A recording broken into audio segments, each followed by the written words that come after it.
Bismillahirrahmanirrahim. Assalamualaikum warahmatullahi ta'ala wabarakatuh. Alhamdulillah saudara, bertemu lagi kita di One Channel. Okey.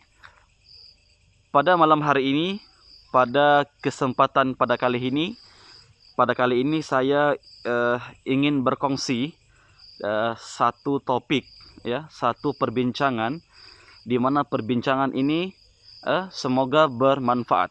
Okey. Sebelum itu jangan lupa untuk subscribe, like, komen dan share. Okey saudara, baiklah.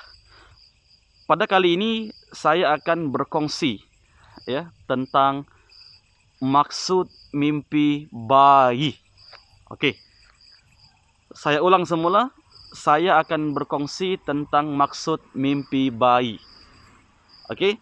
Ramai yang bertanya, apakah maksud mimpi bayi dalam menurut perubatan Islam? Okey. Jadi pada malam hari ini video ini akan menjawab akan menjawab persoalan-persoalan tersebut tentang apakah maksud mimpi bayi. Saudara, mimpi bayi bukanlah mimpi yang ringan. Maksudnya mimpi bayi bukanlah mimpi yang remeh, bukanlah mimpi suka-suka, tetapi ianya mempunyai maksud, yaitu tentang saka. Bayi, mimpi bayi adalah ada sangkutan dengan saka, yaitu jin saka, jin keturunan, jin nenek moyang, jin nasab. Jadi mimpi bayi itu bermaksud adalah saka. Walaupun demikian, kita tidak boleh juga terus mengklaim itu saka, mimpi bayi itu saka, tidak boleh. Tetapi dalam pengamatan, di dalam analisis yang telah dibuat oleh perawat-perawat Islam yang ada di luar sana, dan perkara ini pun telah tular atau juga telah viral, tentang mimpi bayi ini sering dikaitkan dengan gangguan-gangguan jin saka. Dan ternyata bila mana proses rawatan dilakukan, itu benar-benar berlaku tindak balas daripada bacaan Al-Quran yang dibacakan kepada pesakit, bahkan pesakit terus kerasukan. Bahkan bila mana dicek, di scan dan sebagainya, ternyata benar itu adalah gangguan daripada jin saka.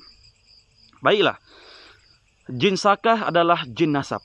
Jin saka adalah jin keturunan nenek moyang dahulu kala, di mana nenek moyang kita dahulu kala pernah melakukan perjanjian antara mereka dengan bangsa jin, di mana perjanjian itu melibatkan nenek kita dengan bangsa jin.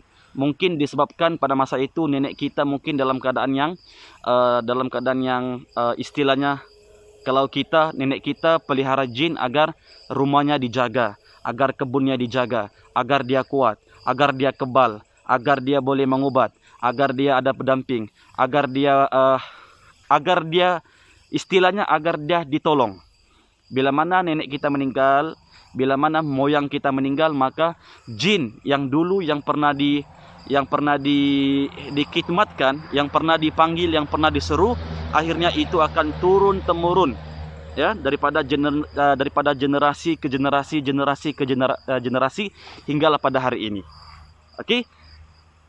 Bangsa jin saka ini bila mana ingin masuk ke dalam wilayah jiwa manusia, ingin masuk ke dalam jasad manusia, mereka akan menyamar sebagai bayi. Banyak yang berlaku di mana ada yang mimpi menyambut bayi.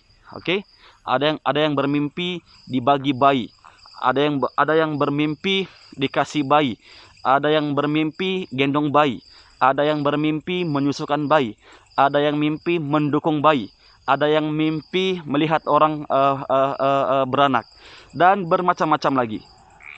Pendek kata, apabila kita mimpi berkaitan bayi, maka itu kemungkinan besar potensi untuk menerima zakat itu ada.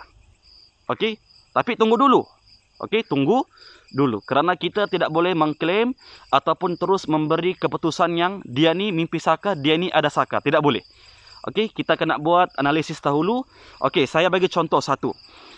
Saya ada kes dulu, satu orang pesakit di mana mereka ini tidak mempunyai anak, tidak mempunyai cahaya mata, tidak mempunyai zuriat. Jadi seorang ibu berfikir macam manalah, apalah nasibku ini. Adakah Allah akan berikan aku anak dan sebagainya. Jadi keinginan untuk mempunyai anak itu sangat besar. Ya kan? Sudah berubat, ya, sudah buat rawatan, sudah mengurut, sudah buat urutan, sudah pergi bidan, sudah jumpa perukia dan sebagainya. Namun hasilnya tetap belum ada menunjukkan yang dia akan hamil, akan bunting. Okey. Bila mana kejadian seperti itu, terfikir, aku mau ada anak, aku mau ada anak, aku mau ada anak, aku mau ada anak. Terangan-angan, saudara. Terangan-angan sehingga kan dibawa pergi waktu tidur. Terangan-angan terbawa-bawa sehingga ke waktu tidur. Akhirnya mimpi yang dia mempunyai baby. Itu daripada sisi yang lainnya. Maksudnya terbawa-bawa. Okey, terbawa-bawa. Adakah itu termasuk gangguan jin zakah? Tidak. Itu case yang lain. Itu masalah yang lain. Sebab terbawa-bawa. Sebab ingin mempunyai anak. Istilahnya berangan-angan. Sehingga terbawa-bawa ketika tidur. Lainlah ceritanya. Bila mana dia sudah mempunyai anak 1, 2, 3, 4, 5. Kemudian kerap mimpi bayi. Itu baru zakah. Okey, zakah. Bila mana kita kerap mimpi bayi, seminggu 2 kali mimpi, seminggu sekali mimpi, ataupun kerap bermimpi, maka itu menunjukkan potensi besar kita akan mewarisi zakah nenek moyang kita. Ada yang bersoal, tapi saya solat, saya berwuduk, saya begini, saya begitu. Okey, ingat, bangsa-bangsa jin ini akan masuk dalam diri kita sekiranya kita mempunyai ruang yang terbuka. Contoh, tidak tutup aurat. Walaupun sembahyang. Okey, walaupun kita solat, tapi pada waktu-waktu yang lain mungkin kita akan leka. Kita akan lalai, mengakibatkan bangsa jin ini dengan mudah untuk masuk dalam wilayah kita. Akhirnya kita akan kerap marah. Ini simptom-simptom gangguan jin zakah, kerap marah. Selalu marah, panas baran, tidak boleh dinasihat, tidak boleh menerima nasihat, tidak boleh ditegur, tidak boleh ini, tidak boleh itu. Itu orang-orang yang simptom-simptom gangguan jin zakah ini diantaranya kuat marah, panas baran. Jadi kena hati-hati, saudara. Kena jaga kita punya perasaan, kawal perasaan. Okey, yang seterusnya kerap pengsan atau juga sering kerasukan. Dalam bahasa Indonesianya kesurupan. Yang ketiga, sering melihat kelibat-kelibat jin melintas di hadapan matanya. Itu bukan satu kelebihan, tapi itu satu musibah. Bukan kelebihan, itu adalah musibah. Okey. Yang keempat, okey, sering mendengar bisikan-bisikan. Ya, untuk menyuruh begini, menyuruh begini, menyuruh begini. Itu simptom-simptom gangguan jin zakah. Yang seterusnya kerap mimpi bayi. Yang seterusnya sakit tulang belakang. Yang seterusnya sering migrain. Yang seterusnya gigi ketika tidur gigi dipanggil gigi gerham, berbunyi. Seperti kita menggigit satu benda, gigi bunyi gerak begitu. Okey. Itu diantaranya gangguan-gangguan atau juga mimpi atau juga simptom-simptom daripada gangguan-gangguan jin zakah. Okey, jadi mimpi bayi bukan mimpi yang remeh. Mimpi bayi adalah ada sangkut paut dengan gangguan jin zakah. Jadi hati-hati dan waspada. Bagaimana untuk menghadapi situasi ini? Yang pertama adalah solat. Yang kedua jaga wudu. Yang ketiga mengamalkan manzil atau juga al-madfurat. Yang keempat mengamalkan zikir pagi dan petang. Ya. Yang kelima adalah berzikir, sentiasa dekatkan diri kepada Allah. Yang keenam sentiasa dalam keadaan yang bersih. Yang ketujuh mengamalkan sunnah-sunnah baginda Nabi Muhammad sallallahu alaihi wasallam. Kerap bersugi, kerap memakai wangi-wangian, jaga diri, jangan mensyirikkan Allah. Ya. Jadi itu diantaranya. Paling penting adalah ketika tidur, kena ambil air wudu. Dan sekiranya kita ada mempelajari ilmu-ilmu daripada orang-orang tua kita, daripada nenek moyang kita, yang dimana ilmu itu berbentuk mantra. Cuba kita selidik terlebih dahulu sama ada doa-doa itu benar atau juga bagaimana. Kadang-kadang doa yang didapat itu daripada mimpi, dan itu tidak boleh. Doa-doa yang dapat daripada mimpi itu tidak boleh, melainkan kita harus belajar dan berguru. Apa yang paling penting adalah doa itu datangnya daripada ajaran Islam. Apa yang paling penting adalah doa itu datangnya daripada ajaran Islam dan juga daripada Rasul Shallallahu Alaihi Wasallam. Jadi itu yang terbaik. Tidak ada amalan selain itu. Oke?